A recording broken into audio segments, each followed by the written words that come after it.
어제 안식일 잘 보내셨습니까? 즐거웠어요? 저는 참 집회와 말씀을 준비하면서 제가 여수에 있을 때 그때 그 생각이 좀 났습니다. 여수 시내에서 일을 하고 있는데 금방 예수님이 몇 년 안에 올 것 같은 예감이 들고, 또 그 다음에 바닷가에 먼저 재난이 시작되는데 바닷가부터 재난이 시작될 것 같아서 마음이 좀 급했습니다. 그래서 집을 팔고 땅을 파는데 그냥 아주 싼 값에 팔고 이렇게 좀 떠났던 것들이 생각이 났습니다. 이참에 이 준비하면서 내 자신의 모습이 깜빡하면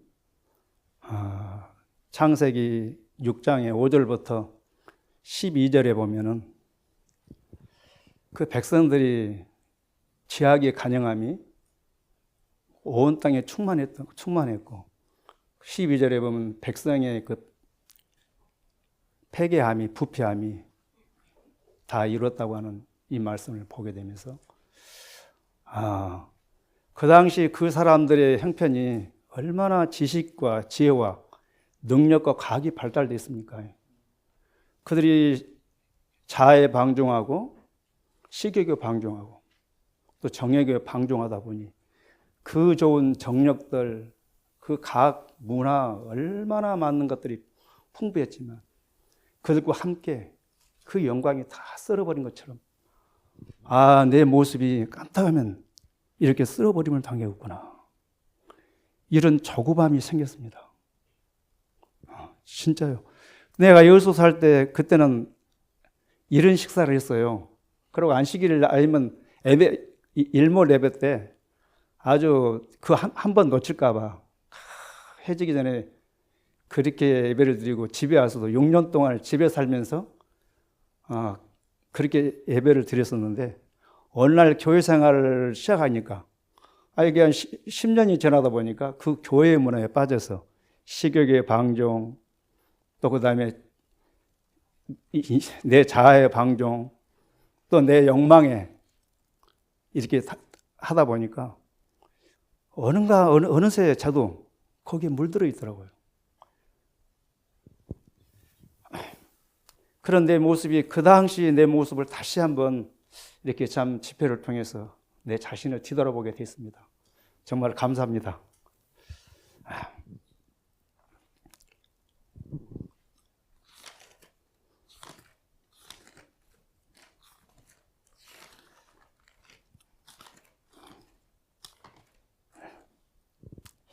그래서 이참에 준비가 그 사람의 본질, 인간의 본질이라고 하는 게 무엇인가를 좀 같이 말씀드리고자 합니다. 원래 사람의 본질은 하나님께서 영적인 존재로 만들었지만 죄가 들어옴으로 육체가 되니까 하나님이 떠남으로 인하여 도저히 구원받을 수 없는 그런 존재가 된 것입니다. 하나님이 육체가 되어버린 그 인간을 보면서 이 구속의 하나님이 그 본래 구속의 경륜이 발동된 것이죠.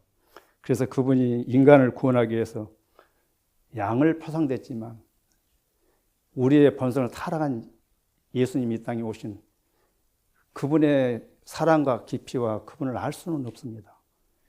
그래서 하나님, 우리가 어찌 하나님의 영적인 하나님을 알 수가 있습니까? 어찌 그 예수님 우리가 알 수 있습니까? 사람으로는 도저히 알 수가 없는 그분을 성령을 통해서 보여주지 않는다면, 가르쳐주지 않으면 어떻게 알 수 있겠습니까? 성령 하나님, 내가 정말 영생은 그분을 아는 것이 영생이고 그 하나님께서 보낸 예수를 아는 것, 아들을 아는 것이 영생이라고 그랬는데 어떻게 인간이 그 오묘를 알 수 있겠습니까? 정말 성령께서 보여주지 않으시면, 가르쳐주지 않으면 알 수 없는 것인데 가르쳐 주십시오. 참 원래 이 사람의 본질이 정말 무엇입니까? 이게 증언에 여러 번 이야기가 나와요. 이 안식일 문제, 사람의 본질, 그 다음에 예수의 증거에 대해서 분명히 공부하라고. 그 중에서 제가 이 사람의 본질을 땄습니다. 그리고 이 제목도 그렇게 정했습니다.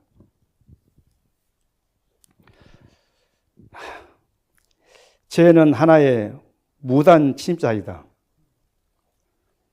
그것이 나타나게 된 데는 아무런 이유가 없다. 죄는 오묘한 것이며 설명할 수 없는 것이다. 그것을 설명할 것은 그것을 옹호하는 것이다. 그러면서 만일 죄의 원인과 그 존재의 이유를 밝힐 수 있으면 죄는 죄가 될 수가 없다. 저는 이걸 어떻게 알았냐 그러면 죄가 무엇인지를 알려면 성령 하나님이 가르쳐주면 죄를 알 수 있지 않습니까? 이제 답이 이렇게 나오고 그 다음에 뭐라고 나오면 답이 딱 결론이 나오더라고요. 그 다음에가 하나님 말씀에 기록된 죄에 대한 유일한 정의는 요한일서 3장 4장. 죄는 불법이라는 말이다. 죄는 하나님의 정부의 기초가 되는 위대한 사랑의 율법에 대항하여 싸우는 정신의 표현이다. 그리고 이렇게 결론을 내어놓으셨더라고요. 그래서 저는 이 문장을 보면서 아주 간단하지만 이 140장 문장에 이 죄가 몇 배 나온 하나, 둘, 셋, 넷, 다섯, 여섯, 일곱, 8, 9개가 나와요. 죄가 문제가 140개.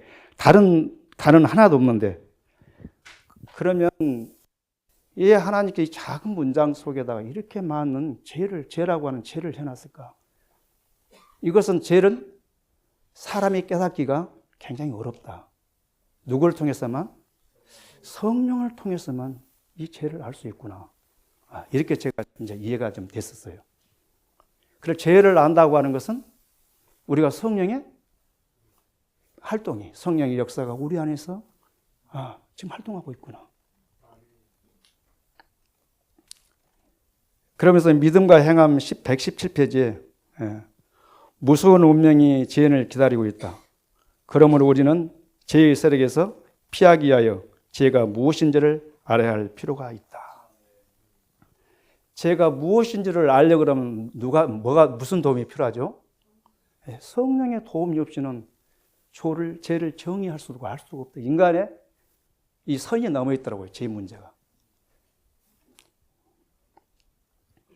요한일서 3장 4절 다시 말씀하십니다. 죄를 짓는 자마다 불법을 행하나니 죄는 불법이라. 라고 말한다. 여기에 죄에 대한 분명한 정의가 있는데 죄는 불법이다. 죄인이 얼마나 자주 죄에서 떠나 예수님께로 나오라는 권면을 받고 있는가. 그리고 그를 그리스도께로 인도하시고자 하는 기별자가 그 방법을 얼마나 분명히 제시해 주었는가. 그러면 죄에 대한 정의를 분명히 제시해 주는 기별자의 말씀을 어디서 들어보셨습니까? 저희도 교회 나인 지가 37년이 됐는데 여기서처럼 죄에 대한 정확한 정의를 여기서 알게 됐어요. 저는 몰랐어요. 그냥 계명을 범하는 거. 이게 죄잖아요. 그러나 죄에 오면은 훨씬 그보다 깊은 것인데 우선 피상적인 것만 제가 알았더라고요. 그러니까 해결가 될 수가 없었죠. 그래서 진정한 해결을 해본 적이 없습니다. 정말 진정한 해결을 했더라면 죄의 문제가 알게 되지. 죄를 알아야 해결가 되는데 그분이 필요하게 주주를 찾게 되는데 죄의 진정한 모습을 제가 경험하지 못한 거예요. 그래서 진정한 해결가 나오지 않았던 것입니다. 그래서 요즘에는 정말 하나님, 내 모습 속에 있는 이 인간의 본질, 이게 정말 무엇인가 이 문제를 가지고 좀 기도하면서 내 자신이 얼마나 죄 속에 깊이 파묻혀 있으면서도 그 죄의 분명한 것을 깨닫지 못하고 있는 제 자신을 좀 알게 됐습니다.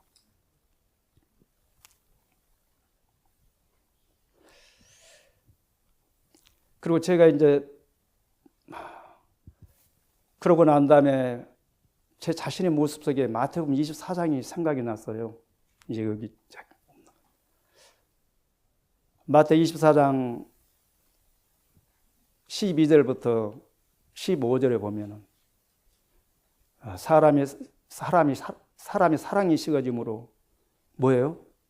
불법을 성하다. 그렇게 나오고 14절은 이 천국법이 모든 민족에 전파되기 위하여 온 생에 이 천국이 전파되리라. 이 천국이 온 생에 전파되기 위하여 아니 그렇게 되나? 모든 민족에 증거되기 위하여 온 생에 전파되리라. 그 다음에 이제 15절 다 외웠던 건 여기 나온 게 더 안 여쭤보려고 합니다. 다니엘의 말은 멸망에 가증한 것이 거룩에 선 것을 보거든 인나는 깨달을진저 그리고 유대에 있는 자들은 밖으로 나가라. 저는 이 말씀 그때 그렇게 급했어요. 저요. 그래서 이렇게 산속에 살고 있는데 그러고 난 다음에 제가 이제 교회생활을 오래 하면서 다시 이 문제를 이 인간의 본질, 사람의 본질을 보면서 느낀 게 마태 24장 37절부터 39절에 노아의 때 같이 예수 이맘도 이와 같으라고 하셨어요. 그들이 먹고 마시고 씻고 장가다고 그러면서 노아가 오실 때까지 예수님이 임하실 때까지 알지 못하리라. 요즘에 그 이야기가 저는 세상을 향해서 하는 이야기인 줄 알았어요. 세상에 있는 백성들, 세상에 개신교들, 천주교 이런 교회인 줄 알았는데 제가 이걸 보면서 느낀 게 나에게 하는 말이었구나. 오늘날 우리가 재림을 기다리다가 하는 주의 백성들. 요즘에 이 교회 모습이 먹고 마시고 놀러 가고 여기에 지금 편만이 있더라고요. 진리는 두 번째예요. 그러면 지금 현재 우리 교회가 재림이 임박한 때가 다 됐다고 하는 것은 지금 우리가 준비할 시간이 다 됐구나. 나에게 굉장히 가깝게 느껴졌어요. 이러고는 안 되겠구나. 이래서는 안 되겠다. 정말 너무나 이게 지금 현재 이 세상의 표준이 아닌 마지막 진리의 교육은 남는 자손이라고 하는 하나님의 계명, 선지자가 있다고 하는 우리 교회를 향해서 주는 강한 메시지라고 저는 생각했습니다. 그러면서 교회 보는 권명 46페이지에 소망이 없고 치유하기 불능하는 죄는 교만한 의견. 참 제가 이게 좀 잘 나가고 그럴 때가 많았었잖아요. 제가 얼마나 교만한지 몰라요. 내 주장이 굉장히 강했고 꺾일 줄도 몰랐고 그 다음에 곧 자부심이다. 이것이 모든 성장을 방해한다. 사람의 성격의 결함을 가지고 있으면서도 이를 깨닫지 못할 때 곧 자기 만족에 빠져서 자기의 결점을 볼 수 없는 때에 어떻게 그가 정결해질 수 있겠는가. 내 자신의 모습을 적나라하게 보여줬어요. 내가 얼마나 더럽고 가증한지를 안 보였어요. 보지를 못했어요. 그리고 좀 자기 의견이고 그러다 보니까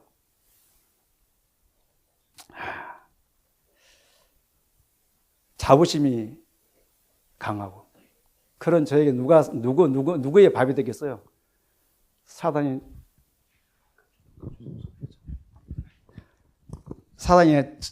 보니까 너무나 저를 갖고 노는 그런 사단의 대리자의 모습을 발견하게 됐습니다. 건강한 자에게는 의원이 쓸데없고 병든 자에게야 쓸데있느니라.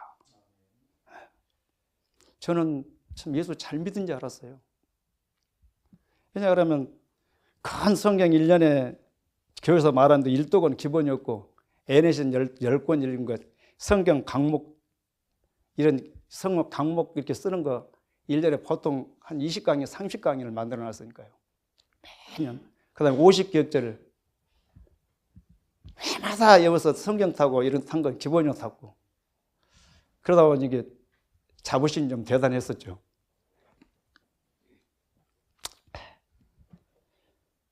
자기가 하는 일이 안전하다고 생각할 때 어떻게 그가 진발할 수 있겠는가. 계속 퇴보하고 있었는데도 성경은 읽고 있고 교회는 열심히 나고 11군 잘 되고 봉사활동 많이 하고 잘 나간 줄 알았어요. 그런데 느헤미야 9장 10절에 보면 교만한 목이 있었던 유대 민족들이 어떻게 됐어요? 그들이 결국은 바벨론을 끌려가게 되고, 그 다음에 시편 110편 80편에 주의 법을 따르지 아니하는 교만한 자들이 나를 해치려고 웅덩이를 받고, 잠언 10장 10절은 교만에서는 다툼만 일어날 뿐이라. 가정에서도 교회에서도 그 다음에 세상에서도 교만하면, 자기 의견이 강하면, 자아가 커지게 되면 싸움은 가정이나 교회나 마찬가지로 있을 수밖에 없다는 것입니다. 우리는 자아가 죽어 있습니까? 살아 있습니까?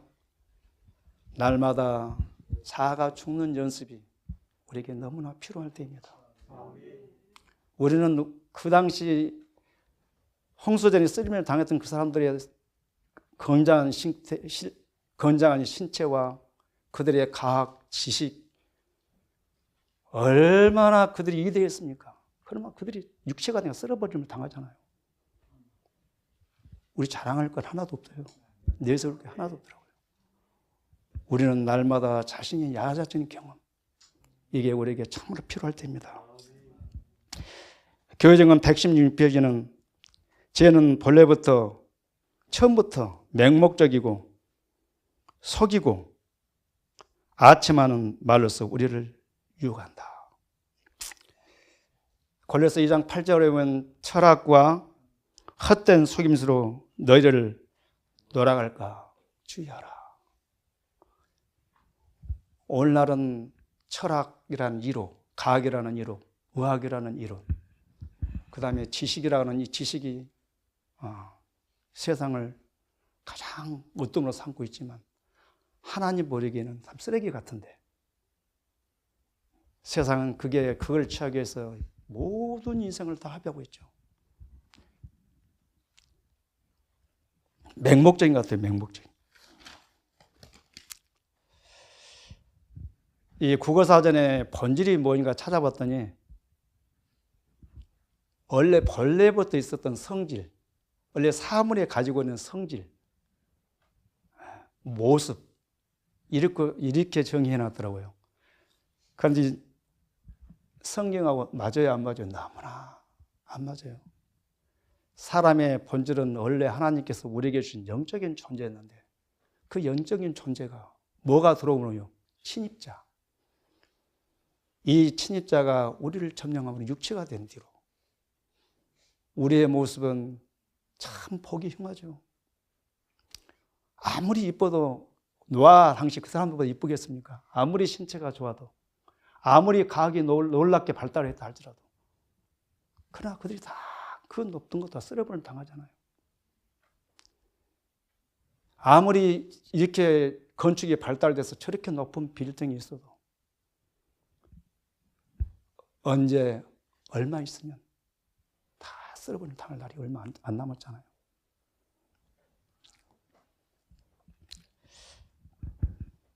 일지 300페이지 301페이지입니다. 300에서 301페이지 보니까 오늘날 유일한 안전책은 하나님의 말씀에 계시된 그대로의 진리를 감춰진 부활을 찾듯이 찾는 것이다. 안식일 문제, 사람의 본질, 예수의 증거 등은 이해돼야 할 중요한 진리이다. 이 진리들은 이 위기 때에 하나님의 백성을 붙들어준 닻이 된다는 사실이 판명될 것이다. 이 닻이라고 하는 닻은 안식일 문제, 사람의 본질, 예수의 증거라고 하는 이것이 우리의 덫, 우리를 폭풍으로부터, 시험으로부터 지켜진 덫이기 때문에, 덫이기 때문에 연구하라는 것입니다. 그래서 먼저 제가 사람의 본질에 대해서 연구했습니다. 그 다음에는 예수의 증거에 대해서 한번 해보고 싶어요. 그러나 대사소의 사람들은 하나님의 진리를 멸시하고 오히려 꾸며진 이야기를 좋아한다. 데살로니가서 2장 10절에 11절에 보면, 이는 저희가 진리의 사랑을 받지 아니하며 구원함을 얻지 못함이라. 하나님이 유혹을 저희 가운데 역사하게 하사 거짓 것을 믿게 하셨다고 말씀하십니다. 하나님께서 거짓 것을 믿게 역사했단 말이 좀 얼른 보기에는 오해 소지가 좀 있을 정도로, 이것은 누구의 역사예요? 사단의 역사거든요. 깜딱 잘못해 하나님께서 역사하는 것처럼 이렇게 받아들일 수 있더라고요. 그럼 다시 읽고 이쪽에 있다가 읽고 다시 원문에 보니까, 원문과 예를 보니까 사단의 역사가 우리 안에 너무나도 활동하고 있다고 하는 것입니다. 우리가 정신을 바짝 차리지 않냐고, 눈을 정말 고정시키지 않는다면 우리의 마음을 둘 곳이 없습니다. 둘 곳이 없어요.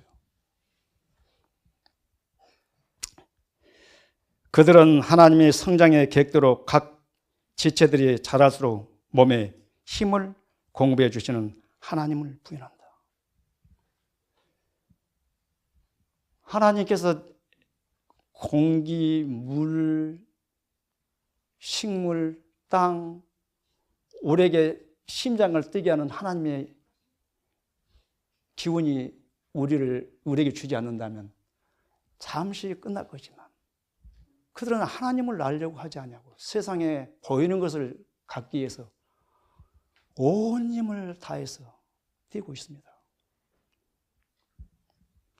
그러나 그 모든 것들이 이루는 것들이 아무리 큰 건물을 할지라도 얼마 안 있으면 썩어버림을 당할 것들인데, 다 소멸될 것들인데, 그것을 계속 잡으려고 얼마나 많은 사람이 노력하고 있습니까? 모든 인생을 다 바쳐서.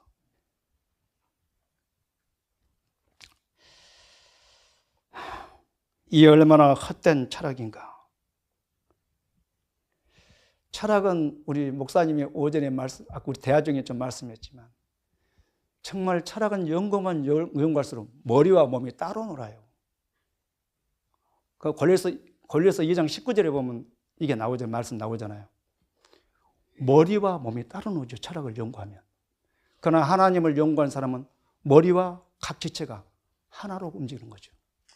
이 비유를 요한복음 15장 포도 비유로 말씀하셨더라고요.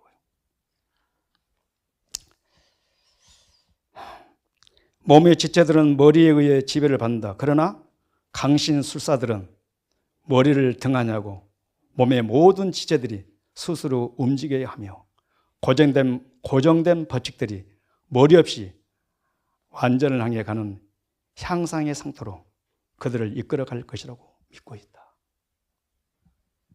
학문을 연구하면 연구할수록 머리와 몸이 따로 노는 거죠. 그래서 많이 연구하면 연구할수록 어떻게 돼요? 정신이 도는 거죠.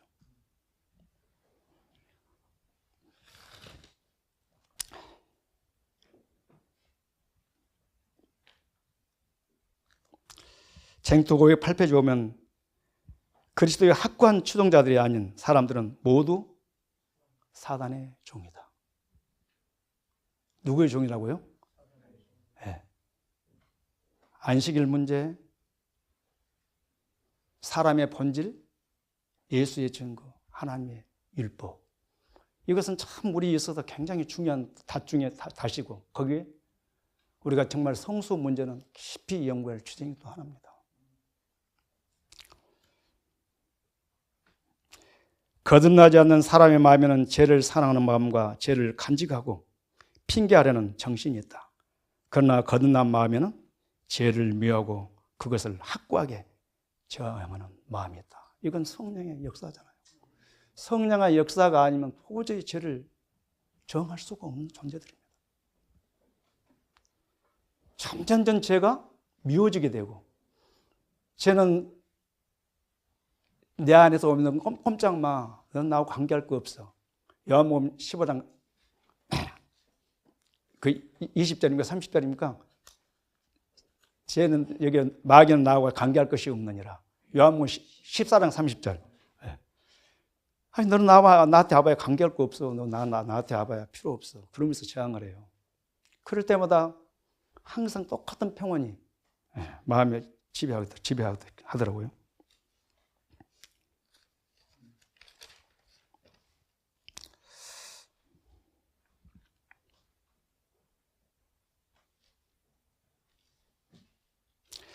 쟁투 510페이지에 보면은 이 사단을 대항하는 힘이라고 그러고 제목 소제목인데, 아담의 시대부터 오늘날 이르기까지 우리의 큰 원수는 억압하고 파괴하는 데 전력을 기울여왔다. 그는 이제 교회를 대항하기 위한 마지막 싸움을 준비하고 있다.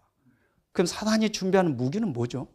무엇을 준비해서 마지막 하나님 백성과 싸우려고 준비하고 있죠? 마지막 마귀가 사단이 준비한 가장 강력한 무기는 뭘까요? 사단은 우리의 가지고 있는 자아를 최대로 발달시켜서 자랑도 하겠지만, 사단은 특별히 이 강신수라고 하는 이런 것을 통해서 가장 강력한 무기를 만들어 놓은 것 같아요. 저 자신도 모르게 가만히 강신수를 보니까 저도 거기에 속아 있더라고요. 자신도 모르게.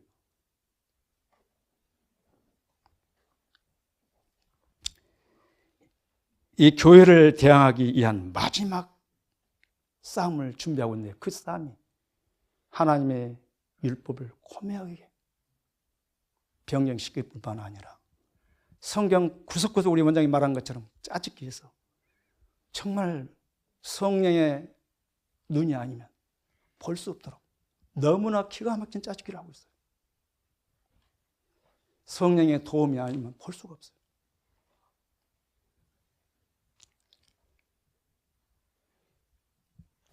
예수님을 따르고자 하는 모든 사람은 이 잔인한 원수와 싸워야 할 것이다. 그 마귀는 얼마나 잔인합니까? 우리가 이 개혁자들이 죽어가는 그 모습을 보면 정말 이루 말할 수 없습니다. 그런데 우리 앞에는 그보다 더 무서운 핍박과 얼음과 폭풍이 우리를 기다리고 있었는데, 성령의 사람이 되지 않으면, 성령이 우리를 지배하지 않는다면 거기를 피해갈 수 있는 사람이 있을까요? 두려워요. 어때 그 생각하면 몸이 소름이 끼쳐서요. 막 떨려요.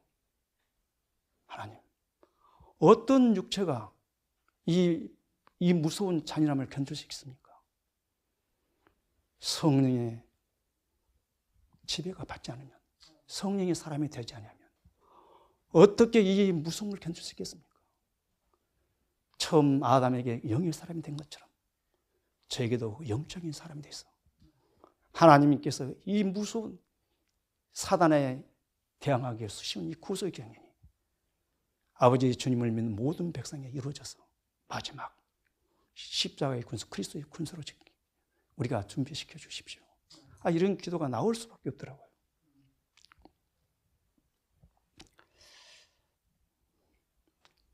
여기 OT 305페이지, 306페이지 보니까 사람의 본성에는 극단위로 달려가되 하나의 극단에서 완전히 다른 극단으로 달려가는 경향이 있다. 많은 강신자들이 있다. 저도 보면요, 굉장히 치우쳤어요. 그냥 뭐에 한 군데 몰두하면 그냥 거기에 그냥 그대로 빠져가지고 굉장히 실패도 많이 하고 이 신앙 때문에 돌아다닌 데가 참 많이 있습니다. 저기 서럽도도 가보고 거지하고도 살아보고 문둥이도 살아보고,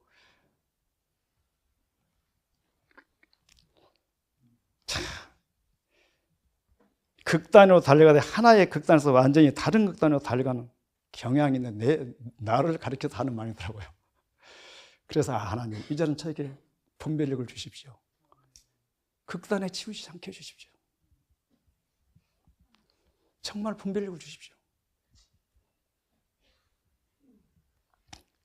많은 강신자들이 있다.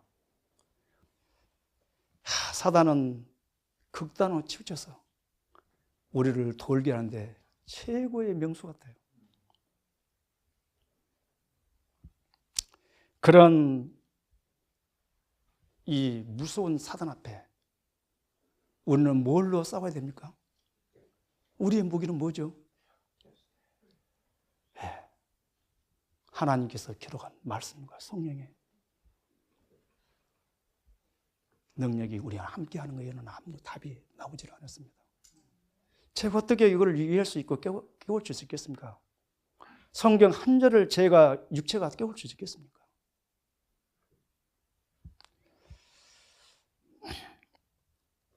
많은 강신단이 있다. 오늘날 보면 너무나 많아요.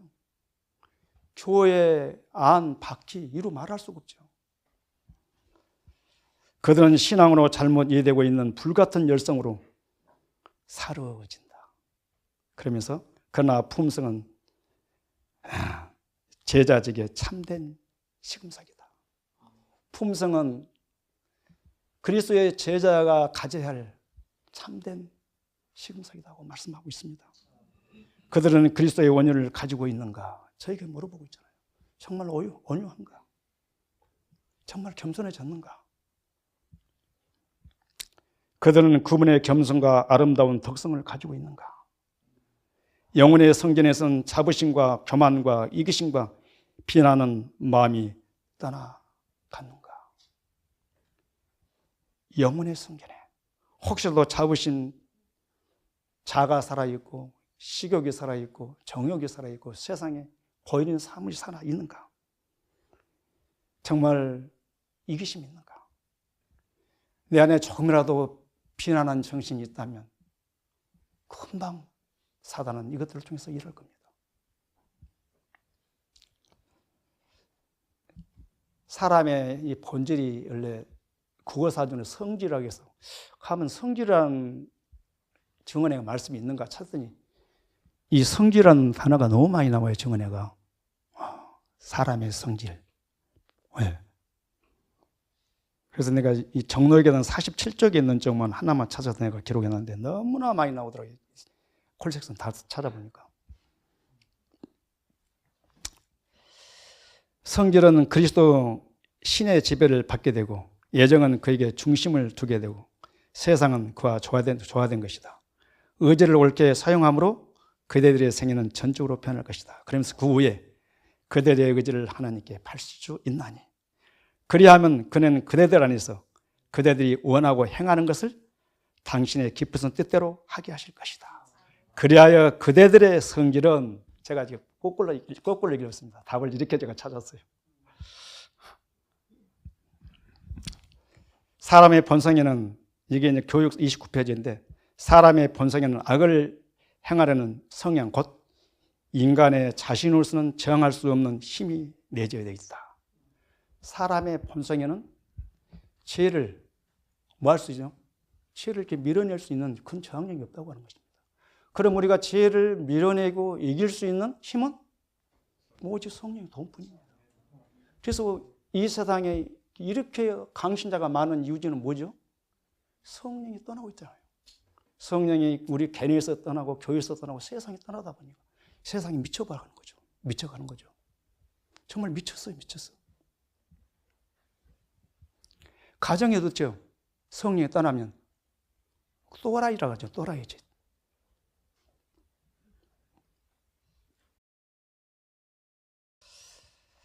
인간이 이러한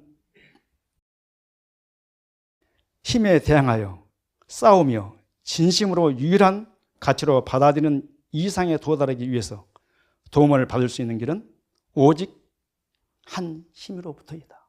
그 힘이 어디로부터 온다고요? 여기는 이렇게 나와요. 곧 그 힘은 그리스도이시다. 아멘. 사람에게 있어서 가장 필요한 일은 이 힘과 더불어 협력하는 것이다. 모든 교육적인 노력에 있어서 이러한 협력이 최고의 목적이 되어야 하지 않겠는가? 우리하고 반문하고 있습니다. 그럼 결론을 좀 짓겠습니다. 베드로전서 1장 24절, 25절 같이 한번 피겠습니다. 자, 우리 같이 한번 읽겠습니다. 베드로전서 1장 24절, 25절입니다.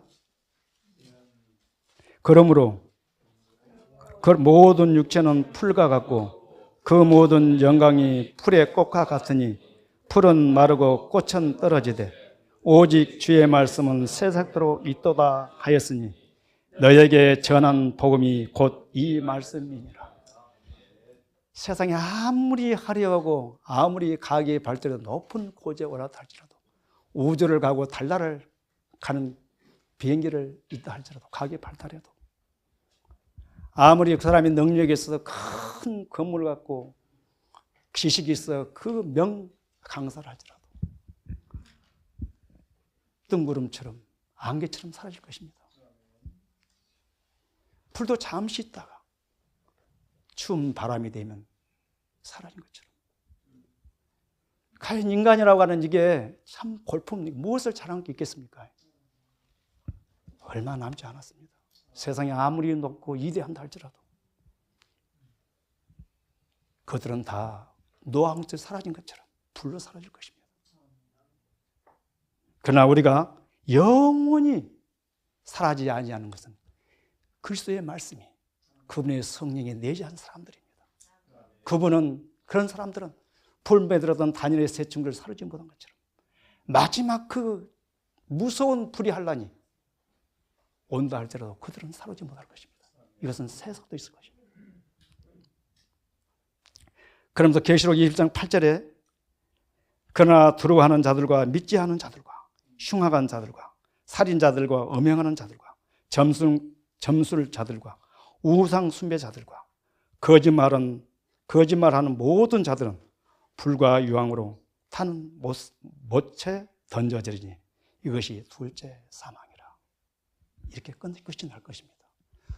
우리는 이 둘째 사망에 당하지 않으면 이 놀라운 하나님의 은혜가, 하나님의 성령이 우리 마음에 있다면 베드로 1장 25절에 말씀한 것처럼 영원한 불에도 타지 아니하고 물에 가도 해를 받지 아니한 하나님의 말씀으로 성령으로 충만한 저와 여러분이 되시기 바랍니다. 자, 기도하고 마치겠습니다. 아버지 하나님, 우리가 무엇이 간데 주님의 말씀이 있는 이 임만을 통선으로 부르시고 죄가 무엇인지 성령을 통하여 깨닫게 하시니 감사합니다. 아버지 하나님, 진심으로 우리의 죄가 얼마나 가증하고 미운 것인지 보여주시고 우리가 참으로 가치없는 존재지만 주님께서 우리를 성령으로 해결시켜 주시니 감사합니다. 오 성령을 주셔서 진심으로 해결하여 주시고 우리의 심령이 주님의 피를 뿌려서 깨끗게 씻어 주시옵소서. 우리의 심령 속에 다시 한번 보석 같은 그리스도의 말씀으로 충만하게 채워주셔서 아버지의 불에도 녹지 아니하고 물에 가도 숨이 떨어지지 않은 보석 같은 사람으로 준비시켜 주시길 기도합니다. 아버지, 세상은 사단이 모든 걸 준비해놓고 마지막 교회를 향해서 전쟁을 준비하고 있습니다. 아버지, 우리도 하나님의 율법으로, 하나님의 품성으로, 하나님의 의로 우리를 충만케 하셔서 마지막 십자가의 군사로, 마지막 그리스도의 군사로 준비시켜 주시옵소서. 아버지, 우리 동산, 임마을 동산 교회를 지키시고 보호해 주신 원장님과 또 우리 장로님들, 집사님들 한 분 한 분 어린아이까지 주님 지키시고 보호해 주시며 어떤 경우라도 비난이나 겸해나 이기심이 있지 않냐고 오직 서로를 돕고 서로를 이해하고 아끼는 아름다운 형제회가 살아나게 하옵소서. 예수님 이름으로 기도드립니다. 아멘.